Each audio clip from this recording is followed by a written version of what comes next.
Нэг зүйлийг их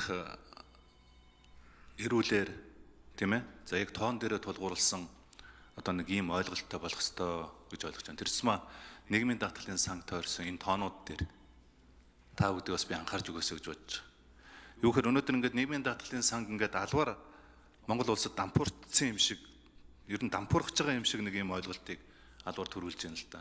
Тэгээ сүүлдээ бүр нийгмийн даатгалын шимтгэлээ төлөхөөр болцгой ч гэсэн тиймэрхүү одоо ийм буруу ойлголттой мэдээлэл нийгэмд их түгэж байгаа. Дахиад Монгол улсын нийгмийн даатгалын сан шиг энэ сан дахиж үүсгэж чадахгүй. Манай тийм эдийн засгийн чадахгүй байхгүй. Өнөөдөр нийгмийн даатгалын сан дампууралд ороогүй. Хариуцлагатайгаар бий л. Нийгмийн даатгалын сан дээр тодорхой ачаалал үүснэг үл үүссэн. Өнөөдөр 1.2 сая иргэн маань нийгмийн даатгалын шимтгэлээ төлөөд жилд 5.6 тэрбум 6 их найдын одоо их усүрд бий болгодог. За үүнээс одоо цэргийн тэтгэвргээд 95 оноос өмнө тэтгэврт гарсан улсуудынхаа тэтгэврийг төөрөөрөө дааж явдаг. Төсөөс бид нар 1.6-аас 1.7 их найдын одоо юу авч जैन дэмжлэг авч जैन. Ингээд нэг 7 их найд 8 их найдыг ч одоо ингээд ийм том сан бид нар үүссэн. Цаашдаа ч гэсэн одоо энэ сан Монгол улсад байна штэ. Өнөөдөр энэ сангаас чинь тэтгэврт гарч байгаа 503 мянган тэтгэврт өндөр насны тэтгэвэр авж байгаа.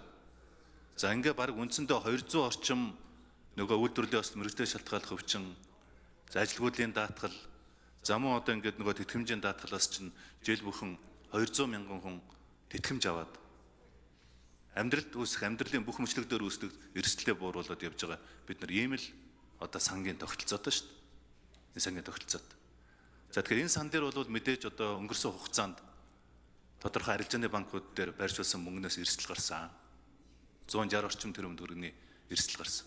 Энэ мөнгө ямар сайдын үед ямар банкнд байршсныг баг та надаар хэлүүлэхгүй мэдж байгаа байлгүй дээ.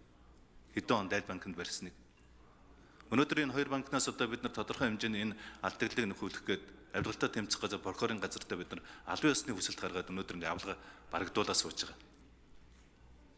160 тэрбум төгрөгийн одоо алдагдал гэдэг бол энэ санд энгийн орлоготой харьцуулахад, энэ сангийн ачаалттай харьцуулахад бас бүр тийм ч том мөнгө биш.